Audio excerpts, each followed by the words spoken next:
వాడు అట్లా అంట ఈయన ఇంకా మనకు కావాల్సింది ఈ గాసిప్స్ అడిక్షన్ కూడా. ఈ గాసిప్స్ ఏవైతే ఈ వదంతులు రూమర్స్ ఏవైతే ఉన్నాయో వీటి అడిక్షన్ కూడా ఈ రేవంత్ రెడ్డికి పట్టుకున్నది. ఓ పిచ్చోడ్లాగా మాట్లాడుతూ ఉన్నాడు. ఆ జుబ్లీ ప్రాంతం ఉంటుంది హైదరాబాద్లో, అక్కడ కిట్టి పార్టీలు జరుగుతూ ఉంటాయి.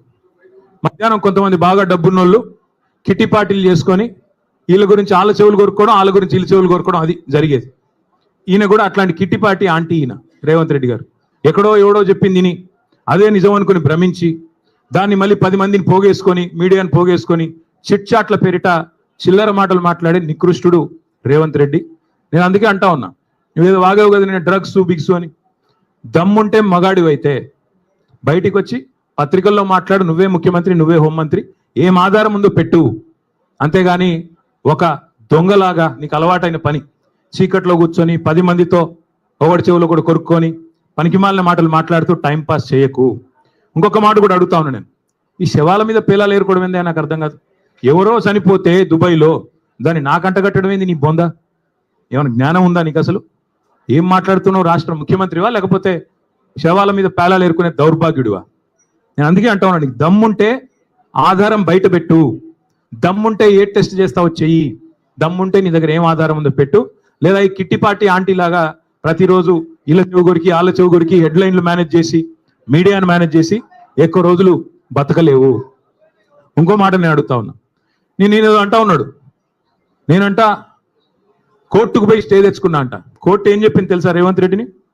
ఇట్లాగే పిచ్చిబాగుడు వాగుతుంది. నేను చెప్పేది ఈరోజు కాదు, 2021లో ఇట్లాగే సన్నాసి మాటలు మాట్లాడినాడు, డ్రగ్స్ గిగ్స్ అని.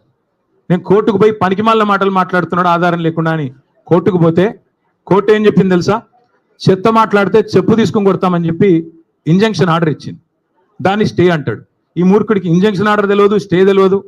చెత్త మాటలు మాట్లాడితే చెప్పు తీసుకొని కొడతా అని కోర్టు చెప్పింది, నేను కాదు.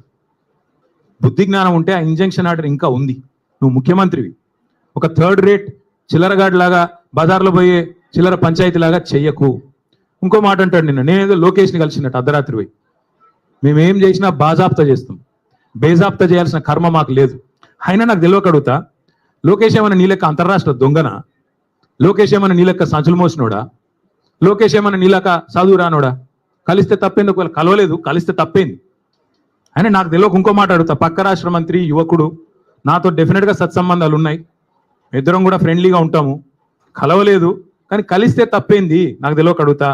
అయినా మీ పెద్ద బాసు చంద్రబాబు కొడుకే కదా, నేను ఏదో గూండానో దావుద్ ఇబ్రాహింనో చీకట్లో కలిసినట్టు డైలాగులేంద్ర హౌలా. నేను అడిగింది ఏంది, నేను చెప్పింది ఏంది?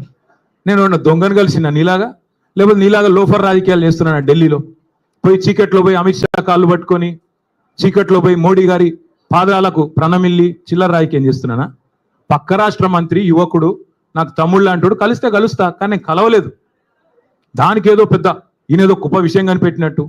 ఆయన నాకు తెలియక అడుగుతా, పాలన గురించి తెలుసుకోవాలంటే మమ్మల్నే కలుస్తారు బీఆర్ఎస్లను, దోపిడీ గురించి తెలుసుకోవాలంటే నిన్ను కలుస్తారు. ఆయన నన్ను కలిస్తే నీకేం నొచ్చింది? ఆయన నన్ను కలిసినా నీకేం బాధ అవుతుంది? నాకు అట్లా తెలియక అడుగుతా. నేనేమంటున్నా అంటే, ఈ చిల్లర మాటలతోని ఎన్ని రోజులు టైం పాస్ చేస్తావు?